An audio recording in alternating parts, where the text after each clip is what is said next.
at gunpoint in the Dominican Republic and extradited to the US. By 2022, he'd been sentenced to 3 years in prison and ordered to pay $14.5 million in taxes. What? Did he even sell that many units? Did he sell that many units in dollars? Did he sell that many units in US dollars? You sued him for $14.5 million. You stole him from his country, brought him to the US, charged him. What up, Finster? It's Linster, and we are back, guys, with another video by the BackgroundNPC. I loved her last two videos. I thought they were great. And now we're checking out the Switch 2 is the last straw. I'm done with Nintendo. I'm not going to lie. I feel like Nintendo is getting out of hand lately, so a lot of people are saying that. Let's check this out. So, the Switch 2 is out. And honestly, I wish I could say I was excited. Me too. I'm going to be pausing this for a bit, guys, because I got a lot to say about this one. But yeah, me too. Really wanted to be excited. Like many 90s babies, I grew up on Nintendo. 64 was my first console I ever had, and I get it. My very first gaming love. And not just the games, but... Hang on, boys. Let me throw myself on to the other side here. The feeling of them, the wonder, the warmth, the way they pulled you into a world and made it feel like home. Ocarina of Time was the one that really awoke something in me. For me, it was Banjo-Kazooie and Super Mario 64.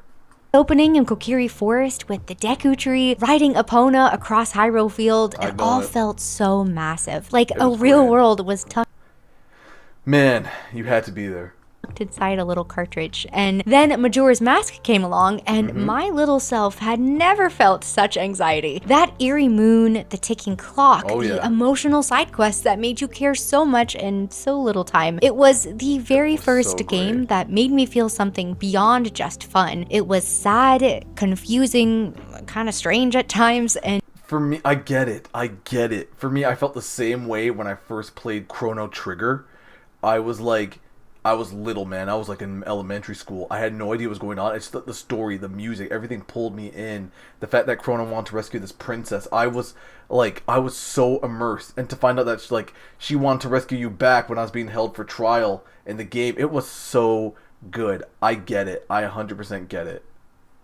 And very deep. It wasn't just Zelda. I was obsessed with Super Mario 64. Running wild through Peach's castle, jumping into paintings, discovering every secret star. That game felt like true freedom. Then there were classics like Kirby's Dream Land, Yoshi's Story, Donkey Kong 64, Star Fox, Metroid Prime. All completely different and wonderful in their own way. Just great games that made Nintendo what it was. This is one of the reasons why I believe so strongly and firmly.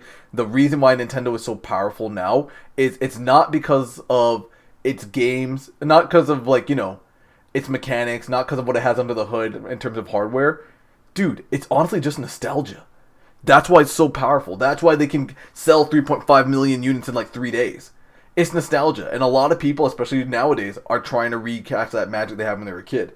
So they're gonna go out of their way and stand in line at midnight and to pick up a console to try and recapture that. Because, dude, think about it. You bought a whole new console just for Mario Kart. Just Mario Kart. That's the only new big thing that came out. Everything else is a remake. And the only major huge Nintendo IP right now is Mario Kart. And people said, I don't care. Give it to me. Give me the shitty camera. Give me all that. They didn't care. I cared. I didn't buy one. But some people did. And every one of them had a vibe, a soul, that Nintendo spark that made it feel like you weren't just playing, you were being let in on something very special. And then my parents bought me the original DS, and just like that, the whole thing was cracked wide open for me. That's how I found Animal Crossing Wild World, and I was hooked. I spent hours in that little village, rearranging furniture, writing letters, fishing for red snappers, and visiting my best friend's town during our weekly sleepovers. Even now, just hearing the soundtrack makes me very emotional. It takes me right back to those quiet, cozy afternoons after school. See what I said, guys? Nostalgia. It's Nintendo's superpower. It's their bread and butter. It's not the game. It's the nostalgia of the memories that you once had when you were a kid. And I was talking with a buddy about it, heavily. And I said, that's the reason. It's nostalgia. If Nintendo wasn't first, this would not be happening. curled up with that clunky silver DS with nowhere else that I needed to be. Truly the epitome of nostalgia. I didn't know it then, but those games were helping to shape how I saw everything. Stories, characters, even myself. And for a while, it really felt like Nintendo understood how to make something that mattered. And it didn't stop there. I basically owned every major Nintendo console. Starting with the N64, GameCube, Wii, DS, 3DS, even the Wii U, which, in my humble opinion, I never had a Wii U. I skipped that generation.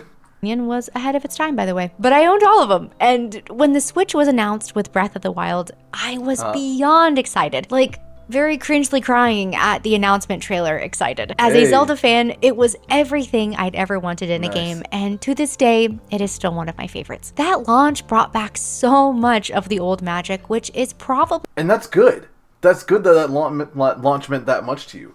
That's really good. If you can't be excited for video games, bro, then, like, that's a good chance that you might have outgrown the medium. But, like, it's good, but also everything else that Nintendo's doing now, I can't wait until she gets into it.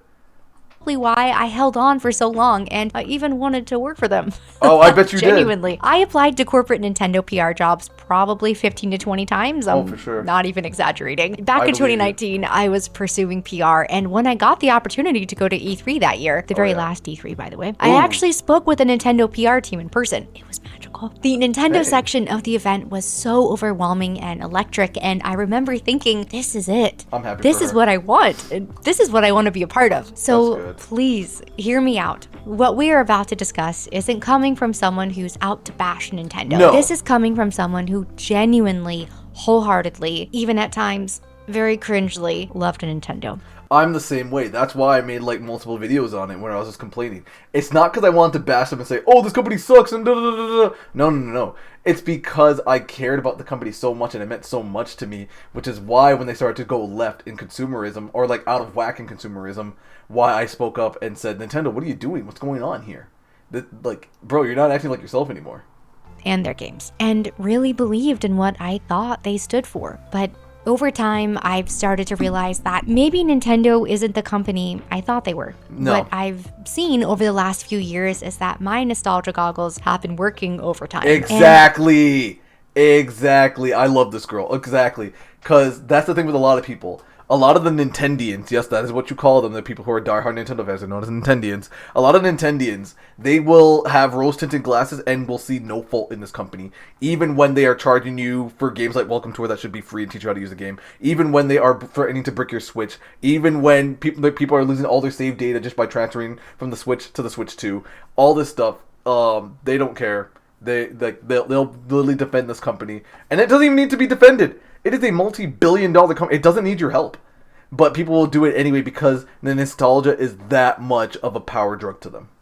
They've kept me from really seeing the true nature of a company that I once held so dear to my heart. So, let's dive in. And let's start with the release of the Switch 2. It's officially out now, and sales are booming. Crazily. Records are being broken, and over 3.5 million. It's insane. million units were sold worldwide on release day. People are also loving Mario Kart World, and I'm genuinely very happy for them. Yes, the game looks like a lot of fun. I just wish I felt something, because more than anything, Can I just say, guys, I played it at a buddy's house for like hours. A friend of mine bought it. I didn't buy one. I played at his house. Was it fun? Yeah. Was it worth the amount of money and everything else? Absolutely not. Feel tired. At $450 or $500 if you get it bundled with Mario Kart World, this doesn't feel like a celebration of the next chapter. No. It feels like Nintendo seeing how far they can stretch our loyalty, how much they can charge us for something that isn't even new, just a little bit newer. And listen, I'm not here to crap on Mario Kart. I actually really like Mario Kart. Not gonna lie, Mario Kart World is good. 8 is better. When you play that game, you're gonna find out that the giant open world map is kind of dead. Like, there's nothing out there. You'll have NPCs walking around, but like, you can't interact with any of them. You can't like do a lot with them. So like, it's kind of just bleh. But it is what it is, unfortunately. That's literally how Nintendo is planning on moving. I do. It's one of those comfort games that's always been there, and it's attached to so many fond memories of playing with friends and family. But even though it looks fun, when that's the flagship title for a brand new console launch, I don't know. I personally just couldn't get behind the hype. I agree. It feels kind of boring, safe, predictable. Nintendo isn't asking, hey, what's possible here? They're asking, what can we get away with? Exactly. Because $80 Thank you. She's preaching right now. for Mario Kart World, that's not just a new number. It's a shift in how this industry treats its With 4K, remember what Nintendo said, with 4K.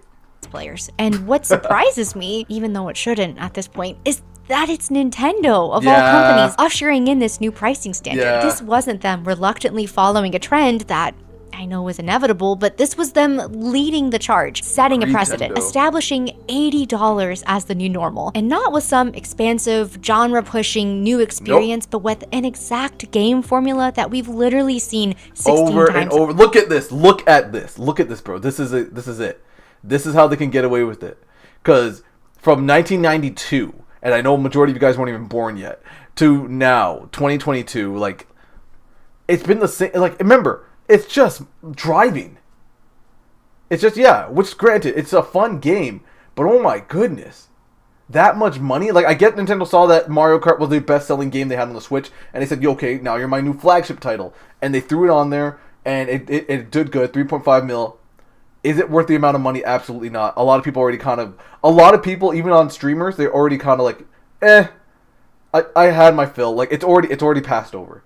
The wave's already been slowly washing over already. At this point. And it makes you ask, why? Because meanwhile, I'm looking at games like Helldivers 2, Hi-Fi Rush, Lies FP, Remnant 2, Clair Obscur, Baldur's Gate 3, and so many more. Games. Now, a lot of people will say what's naturally happened here is you just outgrew it. For example, for me, I used to love Pokemon. Dude, I was a Pokemon fiend. I outgrew it.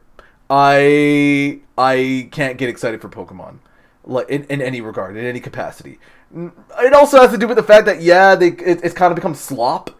Like if you've seen Pokemon AZ, holy crap, that looks like garbage. I'm not gonna lie, I said what I said. It looks really bad graphics, really bad textures. You're trapped in a city. A game that focuses on traveling the world, you're kind of just trapped in a city. It makes no sense to anybody, but it is what it is. That have real creative vision, some with massive campaigns, even some with fleshed out co-op systems, launching at or below $60. Exactly. And many of these games are taking risks and really pushing boundaries, and somehow they're still finding a way to be more accessible. So when Nintendo drops a new console and leads with yet another Mario Kart at a higher price than ever before, it doesn't feel like they're honoring their legacy. It feels like they're monetizing it. Like they're using it against us. Actually kind of feels like a slap in the face that stings pretty badly. 100%. And yes, to be fair, the Switch 2 is a technical upgrade. 4K visuals, better battery, smoother performance, more They also lied about having VRR. Storage, it's all technically better on paper, but it doesn't feel like a new era. It seems like a slightly fancier version of something that we already had. And for me personally, this realization of who Nintendo is not like a sudden moment of awakening. I've quietly been stepping back from them for a while now. Me too. And not because I stopped loving their games, but because I started seeing the patterns. Exactly. It's not because I hate you, Nintendo. It's because I saw what you were becoming, so I stepped back. That was it. That's it with a lot of people. Anybody over like the age of like 20 will say the same thing. And at this point, it's pretty clear that this Switch 2 release is not just about a new price tag or a genuine attempt at launching something new. It's just another step in the same pattern that's been repeating for years. Back in the day, this used to be the company that took risks, that made magic, that redefined entire genres and invited us into something truly special. But now kind of just seems like they're relying on the fact that we'll show up no matter what. Even though the nostalgia can be poison. Nostalgia can honestly be poison. They are so often very anti-consumer. It's because they know our nostalgia runs incredibly deep, and the more I've seen it, the harder it has been. You gotta let it go, man. You gotta let that nostalgia go. I get it. It meant a lot to you. It meant a lot to me too. But dude, you gotta let it pass, because at this point, I've never seen a more anti-consumer company in my life than Nintendo.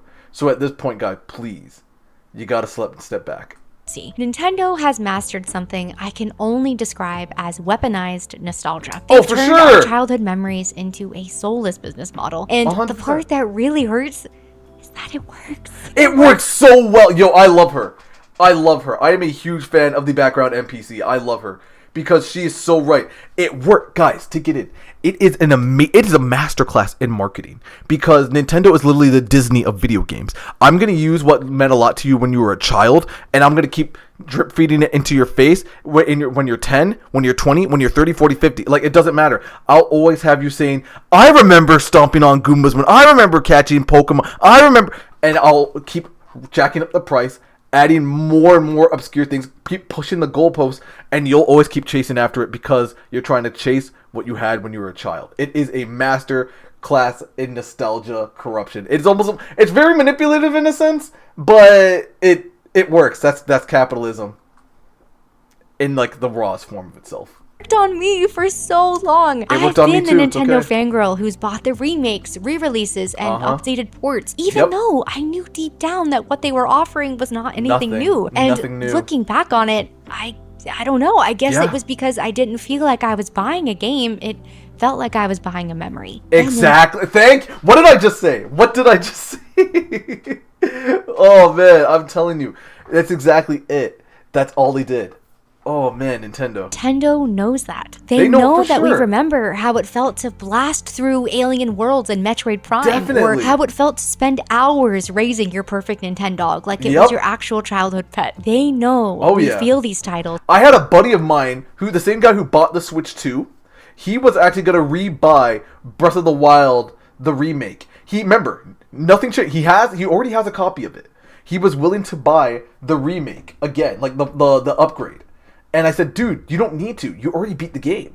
And he's like, yeah, I know, but I just want to. And I said, you just want to what? And I literally said, you just want to what? Chase that high that you once had when you first got it? And he said, yeah.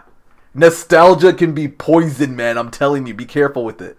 In a way that goes beyond gameplay. And they have perfected the art of re-releasing titles, sometimes only mildly updated at full price, locking legacy content behind paywalls and subscriptions, and offering nostalgia not as a gift, but as a heartless transaction. Exactly. And just a quick side note that I found out while I was writing out this video. Do you want to talk about Heartless? Because I just found out that Nintendo actually replaced the voice actress for Princess Peach after 18 years.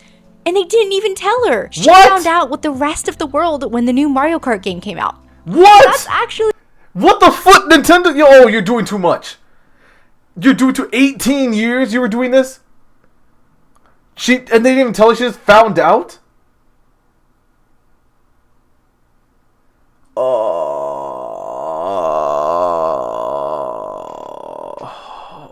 this company's out of control. Insane. But anyway, to get back on track, there's always been a huge difference between celebrating fan love and exploiting it. And for me, it seems like Nintendo has lived long enough to finally see themselves become the villain. So moving on from the Switch 2 release, at some point, I started looking at how Nintendo treats the people who love their games. And what I found honestly broke my heart a little bit, because Nintendo doesn't just protect its legacy, they police it. Let's start with content creators. This is nothing new. For many years now. What is this now? Cease and desist. Nintendo played this game 82 times. Nintendo has collected 9 coins. Nintendo recollected 39 times. Nintendo invited lawyers to smash 34 times. www.suitbynintendo.com. That's a website. Okay, let me go back a little. I'm sorry, fellas. Let me just go back again.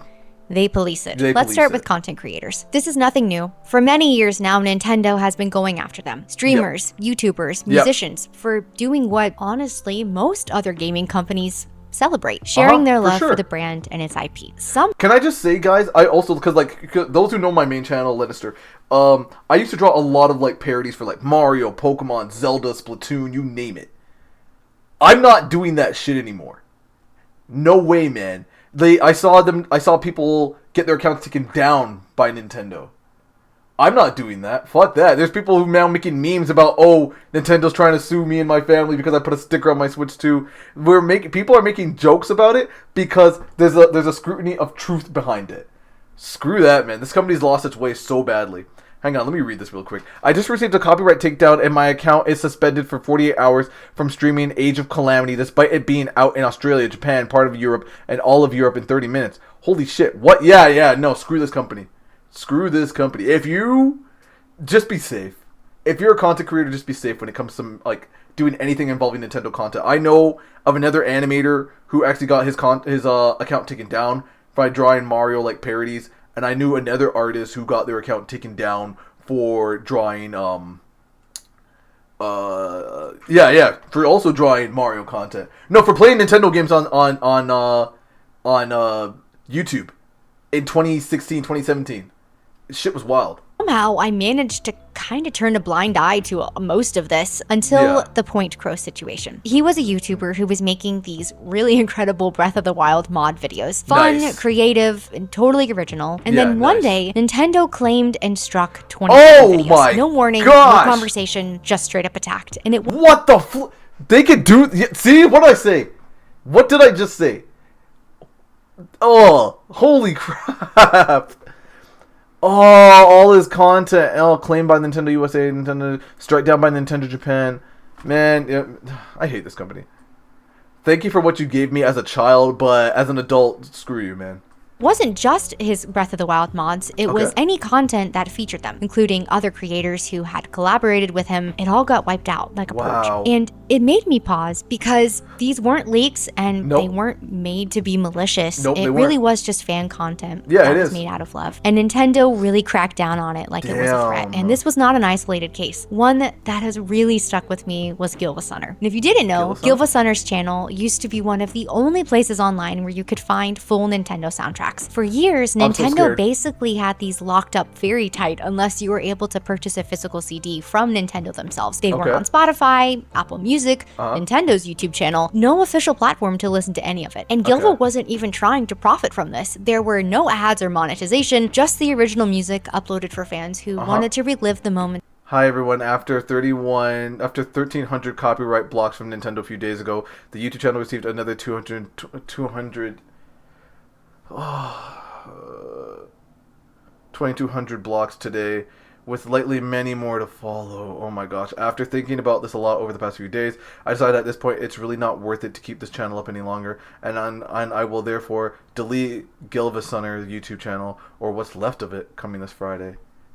Wow. Those songs came from. It was really a gift to the community. And then it was gone. Nintendo initially sent over 1,300 takedown notices. And after that, it was followed by another 2,200. The entire channel was essentially wiped out and Gilva closed up shop. And I know this might sound a little bit dramatic, but that was kind of a big turning point for me when it came to how I viewed them. Just a little side note / confession, but as a former Disney adult who has learned the error of her ways, I feel pretty qualified. It's okay. I have a friend of mine. She's also a Disney adult who learned her ways too. It happens. Say this. Nintendo really is the Disney of gaming. They're wholesome on the surface. Bro, boys, what did I say earlier? Did I not just say that like a few minutes back? I said Nintendo is the Disney of video games. And so they will protect their IP like it's like a wolf protecting their cub. Sometimes they'll go out of their way and bite something that had no intention of even giving harm to it. Surface, very full of magic and memories, but underneath there's a very quiet, corporate, malicious control. And both companies know how to tug at your childhood heartstrings 100%. While handing out copyright strikes and ulterior motives on the side. Remember, it's a business. The time I was watching this unfold, the more I sat with what happened to Gilva Sunner, the more it made me wonder, why is Nintendo's music so locked away to begin with? These soundtracks have some of the most iconic songs in gaming. They were emotional, timeless, and they were very deeply personal for so many of us. And like I said earlier, Animal Crossing Wild World was my comfort game. And yet, at the time, there was basically no way for me to go listen to it legally. It felt like Nintendo had locked away their history in a vault, and they just would not let anyone open it up. And from there, I started noticing so many other examples. Fan games getting shut down, community passion projects being wiped out, and listen, I get it. IP protection is legally within their right. But it all just felt like they were going out of their way to crack down on this, acting very aggressive, cold, and even heartless. Especially when you look around at many other companies, Sega, Capcom, Xbox, PlayStation, even some indie studios, and you see them amplifying creators, lifting them up, other companies would push creators forward. Nintendo would just gatekeep to the point where they would just like, I don't know, they would gatekeep so much it was weird. Like Nintendo turned down Evo. Evo didn't even, here's how it got crazy. This is when I knew it was bad. Evo themselves said, no, it's okay. we don't want Smash Brothers Ultimate to be a part of our tournament because we know how you guys are. And then Nintendo goes, and you know what Nintendo kind of basically did? They said, dang right, because we're going to have our own Smash tournament for our own stuff. Like that's what they do with the Pokemon, Splatoon, etc. Nintendo hosts their own tournaments, and they don't want any other third parties doing that. They said, nope, cease and desist. Don't you dare try to have fun with my game when I'm not there to make $1 off of it. The fans be a part of the legacy, but Nintendo doesn't really do that. Yeah. They continue to pull the plug again and again, and over time I started wondering if maybe I had just been giving them the benefit of the doubt simply because I grew up loving them. So 100% at this point, after the Gilfasunner takedown, I had already started to feel uneasy. The creator takedowns, the fan projects, Can I just say, I'm not sure if she's going to mention it, but there is also a time where a mom and pop store in Puerto Rico called Super Mario's.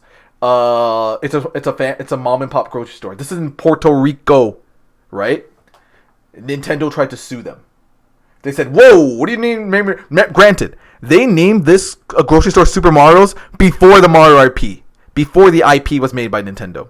They named it Super Mario's. Nintendo said, "We're gonna shut you guys down, sue you, all that fun jazz they always do." The court of Puerto Rico said, "Get the fuck out, Nintendo. They've been here before you. They're not even maliciously going after your video games. You tried to attack an elderly grocery store couple. You're weird. Leave." Nintendo lost that case, and Super Mario's in Puerto Rico still is a grocery store that's been in a small family for generations. They attacked a family grocery store.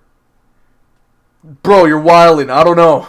Legacy content, it was all feeling a lot more controlling than caring. But the moment that truly stopped me in my tracks was when I heard the story of Gary Bowser. And I'll be honest with you, I didn't even know about any of this until I listened to an episode of Darknet Diaries, which, by the way, Jack does an incredible job explaining all of this. I'll link it in the description for you. Thanks. Now, I obviously knew at this point Nintendo could be very protective of their IP. But this was on a whole other level. Gary was a part of a group called the Team Executor, and what they did was build and sell mod chips, little pieces of hardware. Oh no, I'm already scared. Install in your Nintendo consoles to run homebrew apps, custom firmware, and yes, pirated games. But people also use those mods for stuff that wasn't necessarily piracy. They used it to run backups of games they already owned, or just experiment with the system for their own personal use. Things that were really never going to be available through Nintendo directly. Gary essentially became the fall guy for the entire organization, and Nintendo came down on him in a way that was very extreme. In 2020, Gary was arrested at gunpoint in the Dominican Republic and extradited to the US. By 2022, he'd been sentenced to 3 years in prison and ordered to pay $14.5 million in taxes.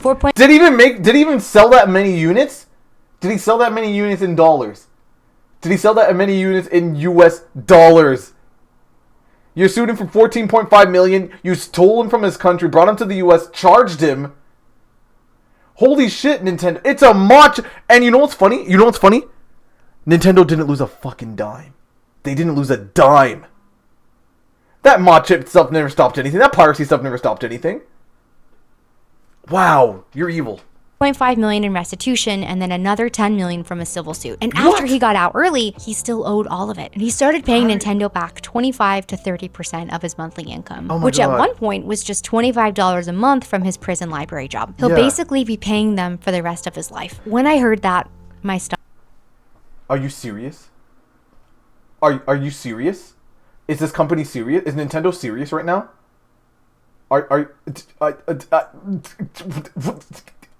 Wow, oh my god. I had no idea. Stomach dropped. I genuinely felt heartbroken for him. Fuck this company. What he and the rest of the team were doing was illegal. And they did bro, profit it wasn't off that of it. deep. But Gary was just one man. And are we really saying the punishment fits the crime? Not at all. The punishment does not. The juice is not worth the squeeze. The crime wasn't that deep. The crime wasn't that deep. Oh my gosh. That's a slap on the wrist. That's a fine. That's like $1,000 fine. Don't do it again. Like finger wag to the face, and it's done. But no, they went in for nothing. Legal lines were crossed, this felt less like justice and more like hatred and wrath. And not just for what he did, but for daring to even touch Nintendo's closed system. And the part that really got me with this is Nintendo tried to get Sony and Microsoft to back them up here, to join the lawsuit and make it a united front against Xbox. Both companies said no. Both Sony and Xbox, billion-dollar publishers in their own right, refused. I'm glad, because this is weird. You know what this is? This is intimidation. This is, I'm going to hit you so hard. I'm going to show you my wrath so powerfully. Nobody else will ever dare to do this again. You're a bully, Nintendo. That's it. Used to be a part of it. Even they seem to think that it was too far. Yeah. And again, I am not here to outright defend piracy, really. There's a whole conversation to be had about access, preservation, ethics, but this felt incredible. Remember, Nintendo said moving forward, the Switch 2, you guys own none of it. So if buying isn't owning, is piracy really stealing? Think about it. Think about it. I'm not even lying. Generally give it a thought. If buying isn't owning, is piracy considered stealing? Generally think about it. I'm not saying I'm for, I'm not saying against. I'm just saying for you to have perspectives of what is going on around you. Incredibly cruel and predatory. Nintendo did not just want to stop Gary from what he was doing. They wanted to make him an example. And exactly. For me, this was the defining moment when I knew Nintendo was no longer the company that I had loved for decades. And if you thought Gary Bowser's case was just a one-off or a legal overreach in a rare situation, it wasn't. Because not long after that, Nintendo set its sights on something much bigger and arguably much more telling. You might have already guessed it, but I'm talking about Palworld. You probably remember when it blew up. A very weird, chaotic blend of Pokemon-style creatures. I'm going to say this right now, and I'm going to say this to every Nintendo fanboy who's ever seen this. Palworld is better than every single Pokemon game that came on the Switch combined. Fuse them all. Palworld is still better than it. Collecting and open world survival mechanics. It was very messy, it was wild, but it was so much fun. People were very obsessed, myself included. Yeah, and same, yes, fun. Come on, it clearly was inspired by Pokemon. 100%, but it's fun. That's not a secret. You could throw a spear, you could collect little pals, you ride them, you battle them. It was Pokemon adjacent, absolutely. It was but fun. Here's the thing. It wasn't a copy. The characters were different. The art direction, tone, many mechanics were different. It took a very familiar genre and gave it a bold, slightly unhinged twist. Which and I for the loved. first time in years, fans were saying, why doesn't Nintendo try stuff like this? Exactly. Instead of taking that feedback. Nintendo doesn't try it because Nintendo knows they don't have to try. Similar to the Overwatch situation versus Marvel Rivals. I don't have to try because you're still going to buy what I give you and you'll never complain. You'll never rise up, you'll never try, you'll never question me. You'll always just purchase it because you're covered like nostalgia glasses. I don't know, it's weird. Back in stride. Instead of rising to the challenge, listening, learning, evolving, Nintendo did what they've been doing for a while now. Yep. They sued. Yep, Together with the Pokemon Company, they filed a patent infringement lawsuit against the Palworld dev team. Not over character design, surprisingly, not even over branding, but over mechanics. Things like throwing a Pal Spear to catch creatures, using them in combat, riding them across. I'm so sorry. I don't mean to keep cutting you off. I'm just so passionate about this shit because it means a lot to me. But I'm going to say this right now. No game mechanic under the sun should be placed under copyright. No game mechanic. I don't care. Throwing a ball doesn't matter. Because what's going to happen next? Nintendo's going to copyright a double jump? Similar to what happened when Warner Brothers took away the Nemesis system and copyright infringed it. And so no other game company on the planet is allowed to use this medium except me. If you do, you're getting sued. So no one dared to use it. And it was a cool system. The Nemesis system was literally designed to have your enemies remember who you are later on down the road and come back and try to seek revenge. It was great. They copyrighted it, they paywalled it, they hid it away, it was gone, no one ever dared to touch it due to threats of getting sued. Fast forward to now, Nintendo's trying to do the same thing with this. Overthrowing a ball? Like, what's that? They're going to copyright a double jump? Like, what the hell?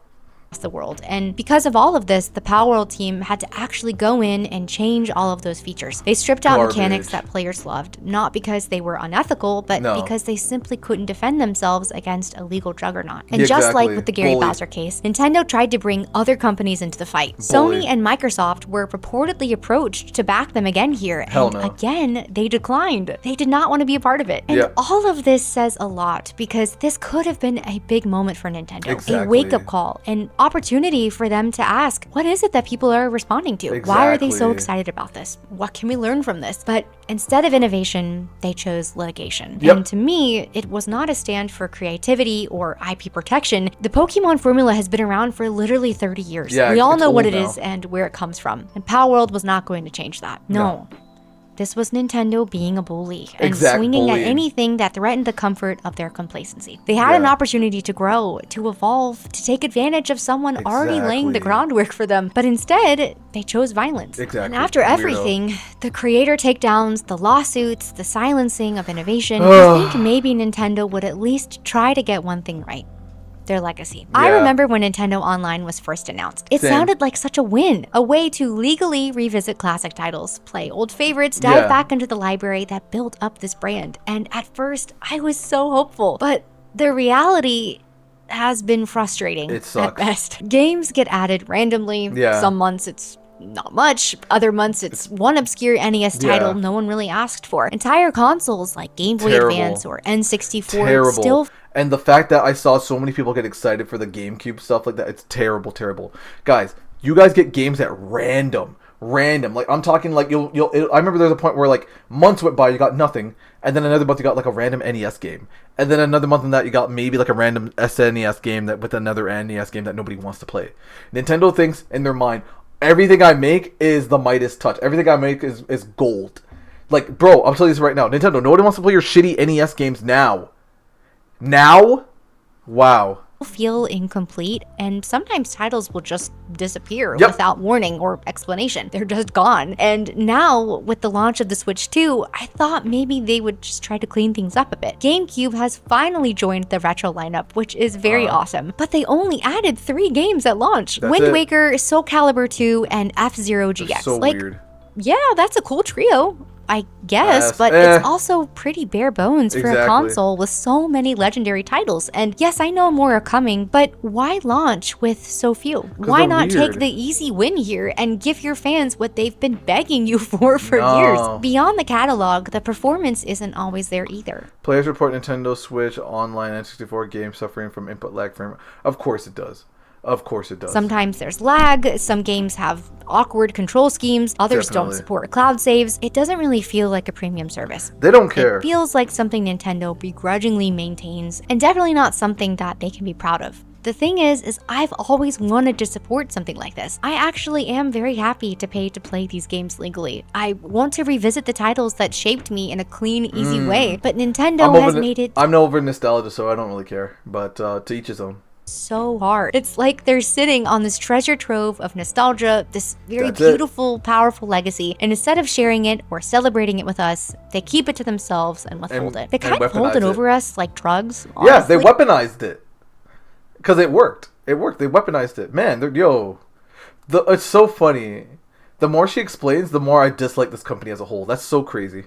Banking on the fact that we'll continue to play the part of the willing addicts who will be so happy for even the tiniest drop. It really is heartbreaking. But at this point, I'm not even really mad about it. I'm just tired. I'm disappointed. That's it. Still a little bit sad.